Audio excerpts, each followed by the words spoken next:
শাস্তি কিভাবে আমরা সহ্য করব? ও পর্দানশীল মা ও বোনেরা, ও যুবক ভাইরা রে, এই জাহান্নামের শাস্তি না জানার কারণে এই জাহান্নাম আমাদের সাথে কি ব্যবহার করবে না জানার কারণে আজকে আমরা দুনিয়ার পিছনে রেখে পড়েছি। আমরা অট্টালিকা নিয়ে, বিভিন্ন জমি নিয়ে, বিভিন্ন মাল সম্পদ নিয়ে আমরা নিজেদের মধ্যে প্রতিযোগিতা শুরু করে দিয়েছি। কিন্তু চিন্তা করে তখন কিয়ামতের ময়দানে কেউ কারো জন্য সুপারিশ করবে না আল্লাহর নবী ছাড়া।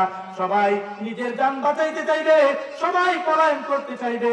আল্লাহ রাব্বুল আলামিন বলেন, ইয়াউমা ইয়াফিরুল মারউ মিন আখিহি ওয়া উম্মিহি ওয়া আবিহি ওয়া সাহিবাতিহি ওয়া বানি লিকুল্লি ইমরিইন মিনহুম ইয়াউমাইযিন শাআনুন ইউগনি।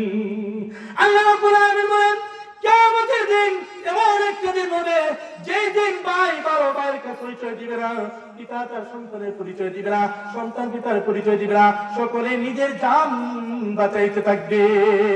মুহতারাম হাজিরিন, এই জাহান্নামের শাস্তি দেওয়ার জন্য আল্লাহ রাব্বুল আলামিন জাহান্নামীদেরকে কিভাবে তৈরি করবেন, জাহান্নামীদের বডি কিভাবে তৈরি করবেন।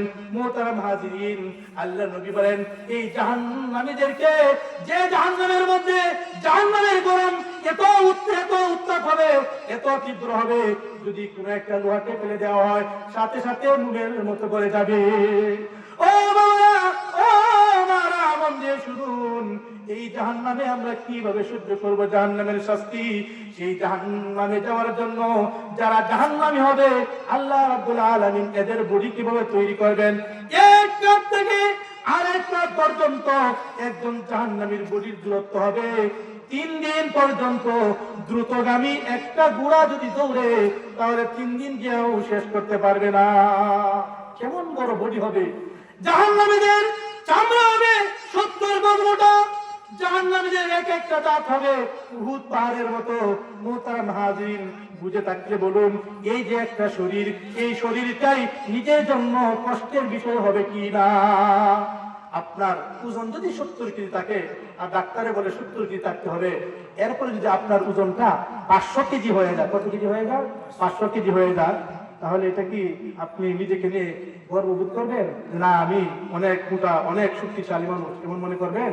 কারণ কি, আপনার সাথে এটা ম্যাচিং হবে না। কি হবে না? ম্যাচিং হবে না। এই জাহান্নামীদের এই যে বডিটা, এটাই তাদের জন্য একটা কি হবে?